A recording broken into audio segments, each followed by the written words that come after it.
There are basically 6 criteria for hijab that are mentioned in the glorious Quran and the authentic hadith of our beloved Prophet Muhammad, may peace and blessings be upon him. The first, it is the extent for the man and for the woman. For the man, it is from the navel to the knee. For the woman, it is the complete body should be covered. The only parts that can be seen are the face and the hands up to the wrist. Certain scholars say even this should be covered. The remaining 5 criteria are same for the man and for the woman. The second, the clothes they wear, it should be loose. It should not be tight-fitting. It should not reveal the figure.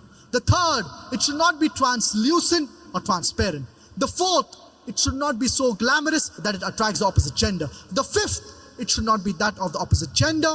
And the sixth, it should not resemble that of the unbelievers. These are basically 6 criteria for hijab that are mentioned in the glorious Quran. But this is not the complete hijab. You have hijab of the eyes, hijab the way you walk, hijab the way you talk, hijab the way you behave. This consists of the complete hijab.